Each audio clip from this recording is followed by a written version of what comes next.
welcome viewers. I am Pia and you're watching NewsX World. Let's take a look at the top headlines this hour. US President Donald Trump and Israeli Prime Minister Benjamin Netanyahu are set to meet at the White House today as a new ceasefire plan is in the works. The Trump administration has drafted a 21-point proposal for ending the war, which includes the disarmament of Hamas, establishing an international security force, and the development of a roadmap to rebuild Gaza. It also leaves the door open for a Palestinian state. At least 4 people have died in fresh Russian drone strikes in Ukraine. While Ukrainian air defenses thwarted most drones, homes, factories and energy sites suffered damage. Meanwhile, Ukrainian President Volodymyr Zelensky has urged the international community to cut Russia's energy revenues. Israeli warplanes have carried out airstrikes in southern Lebanon, targeting areas in Nabatea, including Midani Plain and Kafar Ruman. An Israeli drone also struck a house in Umin al-Fawqa. No casualties have been reported yet.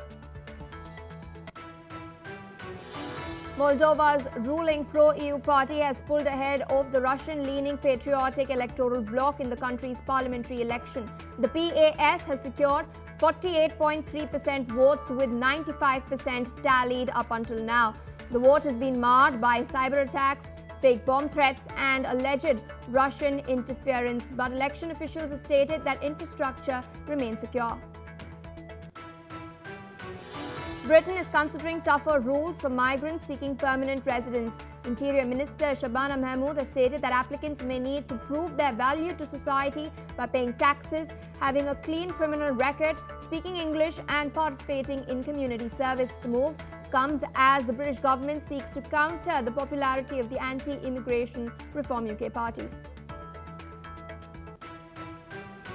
Protesters have taken to the streets in Paris, Mexico and Brazil on the International Safe Abortion Day, demanding access to safe and legal abortions. Activists have called for rights to be guaranteed, with marches highlighting the need for healthcare, safety and equality in reproductive choices worldwide.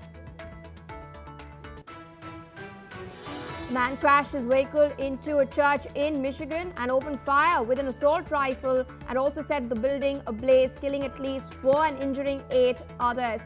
The suspect, Thomas Jacob Sanford, a 40-year-old former Marine, died in a shootout with the police. Authorities warn that some victims may still be unaccounted for as investigators search. The charge remains. A 5.4 magnitude earthquake shook northwestern Turkey, centered in Simavkuta province. Now, people fled their homes as tremors were felt in Istanbul, which is about 100 kilometers away from the epicenter. However, no casualties have been reported, but the quake was followed by a 4.0 magnitude aftershock.